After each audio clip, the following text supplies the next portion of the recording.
नवा अध्याय महाराज रजी और उनके पुत्रों का चरित्र।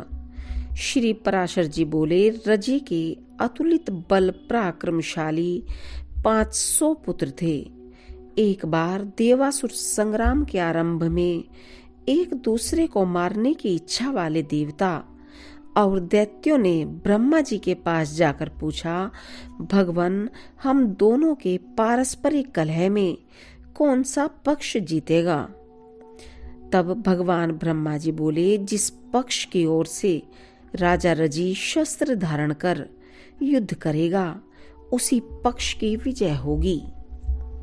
तब दैत्यों ने जाकर रजी से अपनी सहायता के लिए प्रार्थना की।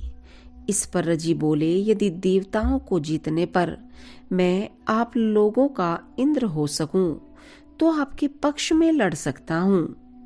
यह सुनकर दैत्यों ने कहा, हम लोग एक बात कहकर उसके विरुद्ध दूसरी तरह का आचरण नहीं करते।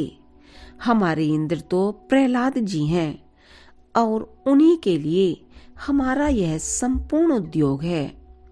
ऐसा कहकर जब दैत्यगण चले गए तो देवताओं ने भी आकर राजा से उसी प्रकार प्रार्थना की और उनसे भी उसने वही बात कही।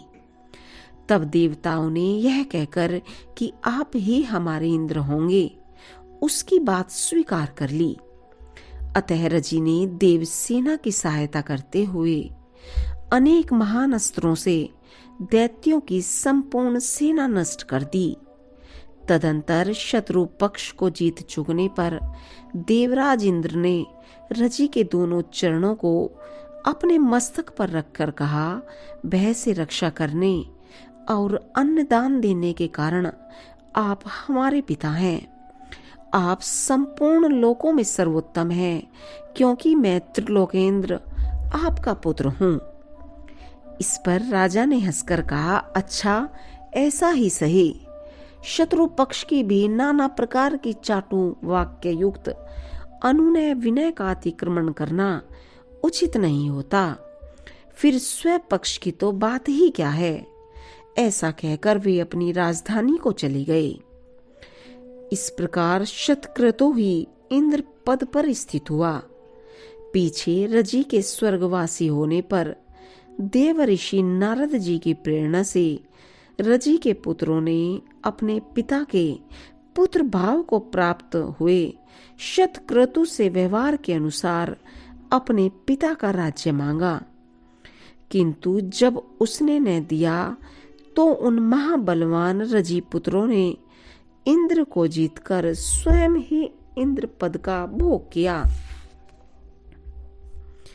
फिर बहुत सा समय बीत जाने पर एक दिन बृहस्पति जी को एकांत में बैठे देख त्रिलोकी के यज्ञ भाग से वंचित हुए शतक्रतु ने उनसे कहा, क्या आप मेरी तृप्ति के लिए एक बेर के बराबर भी पुरोडोष खंड मुझे दे सकते हैं?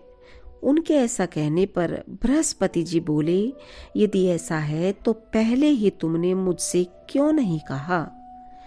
तुम्हारे लिए भला मैं क्या नहीं कर सकता। अच्छा, अब थोड़े ही दिनों में मैं तुम्हें अपने पद पर स्थित कर दूंगा। ऐसा कह बृहस्पति जी रजी पुत्रों की बुद्धि को मोहित करने के लिए अभिचार और इंद्र की तेजो वृद्धि के लिए हवन करने लगे। बुद्धि को मोहित करने वाले उस अभिचार कर्म से अभिभूत हो जाने के कारण रजी पुत्र ब्राह्मण विरोधी, धर्म त्यागी और वेद विमुख हो गए। तब धर्माचारहीन हो जाने से इंद्र ने उन्हें मार डाला और पुरोहित जी के द्वारा तेजो वृद्ध होकर स्वर्ग पर अपना अधिकार जमा लिया। इस प्रकार इंद्र के अपने पद से गिरकर उस पर फिर आरूढ़ होने के इस प्रसंग को सुनने से पुरुष अपने पद से पतित नहीं होता और उसमें कभी दुष्टता नहीं आती।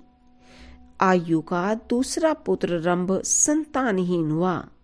क्षत्रवृद्ध का पुत्र प्रतिक्षत्र हुआ।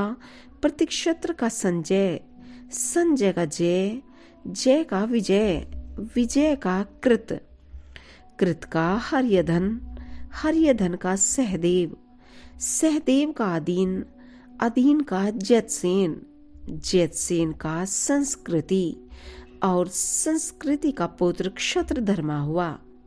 ये सब क्षत्र वृद्ध के वंशज हुए। अब मैं नहुष वंश का वर्णन करूंगा। इति श्री विष्णु पुराणे चतुर्थंशे 9वां अध्याय।